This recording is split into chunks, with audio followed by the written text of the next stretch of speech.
starting tomorrow. And he added that very substantial tariffs would follow for the European Union. Goods exported from Canada and Mexico to the US will be hit with a 25% tariff. There are growing fears of a major global trade war tonight after President Trump announced sweeping tariffs on imports from Canada, Mexico and China, products from China with 10%. Canada's Prime Minister Justin Trudeau said his country would face difficult times as a result, but promised a forceful retaliation.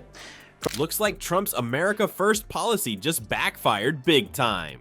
Our buddies across the pond are dumping U.S. debt faster than Trump dumps his Diet Coke cans. I always say tariffs is the most beautiful word to me in the dictionary, because tariffs are going to make us rich as hell. It's going to bring our country's businesses back that left us. From Washington, here's our North America editor, Sarah Smith. He had promised to introduce tough tariffs on day one. President Trump's obviously a couple of weeks late, but clearly excited about one of his favourite policy tools. President Trump wants both Mexico and Canada to do more to stop migrants crossing their borders and into America, and to stem the flow of illegal drugs, including fentanyl, that's flooding into the US. What's going on? 16 countries, including some of our besties, just sold off a mountain of US Treasury bonds. Japan's even eyeing Chinese fortune cookies instead of American greenbacks now. Is this the financial version of unfriending America? Hundreds of billions of dollars worth of imports are trucked from Mexico and Canada into America and the other way around. They are each other's biggest trading partners by far. For instance, 90% of the avocados sold in America come from Mexico. The president will be implementing tomorrow a 25% tariffs on Mexico, 25% tariffs on Canada, and a 10% tariff on China for the illegal fentanyl that they have sourced and allowed to distribute into our country. Charging a 25% tax on each fruit that crosses the border will hurt Mexican exporters, but it also risks increasing prices for American consumers. Canada's biggest export to America is oil. Before we move on, I'd like to ask you a small favor. If you appreciate this content, please take a second to like this video and subscribe to the channel. Over 98% of you watch the videos without subscribing. It costs you nothing, but it makes a huge difference to us. So, did you click the subscribe button? Great. Thank you so much. Now, back to the video. A purposeful, forceful, but reasonable, immediate response. 10% tariffs will be charged on all the electronic and other goods that are shipped to America from China. And of course, Canada will also feel the pain if America buys less of their oil. The Prime Minister says he's ready to respond. If the President does choose to implement any tariffs against Canada, we're ready with a response. Donald Trump says he wants China to stop fentanyl being exported to America, but of course it doesn't hurt to also punish one of your biggest global competitors.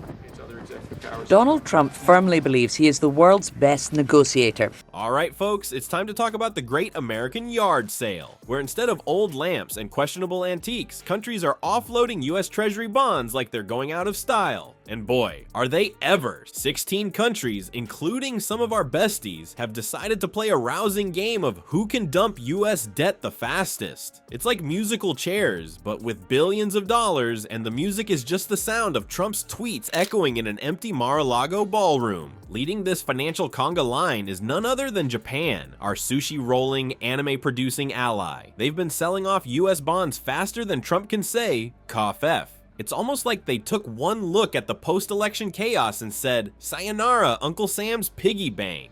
But hold on to your MAGA hats, because it gets better. Japan isn't just ditching US bonds, they're getting cozy with Chinese ones. That's right, they're trading in their star-spangled IOUs for some fortune cookie futures. It's the financial equivalent of your best friend ditching your birthday party to hang out with the kid who always steals your lunch money. And it's not just Japan. Saudi Arabia, our oil-rich buddy, has also joined the sell party. They're unloading US treasuries faster than Trump unloads Diet Coke cans. It's almost like they looked at America's political situation and said, you know what, we'll take our chances with the country that doesn't have a leader who tweets from the bathroom at 3 a.m. But don't worry, folks, Trump's got this under control. His plan involves a lot of all-caps tweets, possibly renaming the Treasury Trump bucks, and convincing everyone that having less debt is actually a good thing, because nothing says stable economy like your lenders running for the hills, right? It's like Trump's America First policy is working overtime to make sure America comes in dead last on the countries we want to lend money to list. At this rate, we'll be lucky if monopoly money starts outperforming the dollar.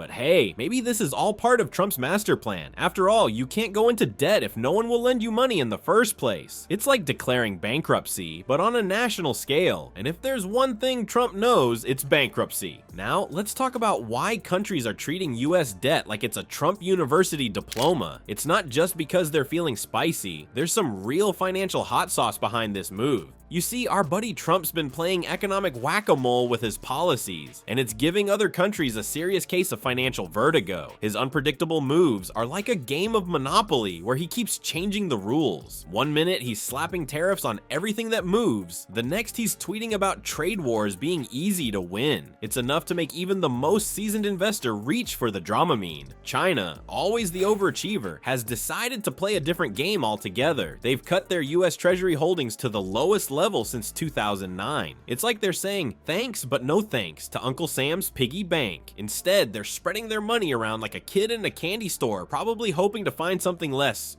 Trumpy. But here's the kicker. It's not just China giving us the cold shoulder. Other countries are starting to look at US treasuries like they're a bad Tinder date. They're swiping left faster than you can say trade deficit. Why? Well, when the guy in charge of the economy is as predictable as a cat on catnip, it makes people nervous. And let's not forget about the almighty dollar. It used to be the cool kid on the currency block, but now it's looking more like the weird uncle at Thanksgiving dinner. Countries are starting to whisper about finding alternatives, like they're planning a financial jailbreak from the dollar. So what does all this mean? Well, it's like Trump's trying to make America great again by making everyone else run away screaming. His art of the deal seems to be more like the art of scaring off your financial friends. But hey, who needs stable international investments when you can have really big, beautiful walls? Well, folks, it looks like Trump's America First policy is backfiring faster than his hair in a windstorm. Countries are now viewing the US dollar as a potential liability, like a ticking time bomb in their financial underpants. They're quietly shuffling away from Uncle Sam's piggy bank, trying not to make eye contact. It's like the global economy is playing a game of financial musical chairs, and when the music stops, nobody wants to be left holding a fistful of greenbacks. Countries are getting creative, looking for ways to protect themselves from future sanctions or economic arm twisting. It's as if they're all wearing economic bulletproof vests, just in case Trump decides to tweet the entire world into a recession.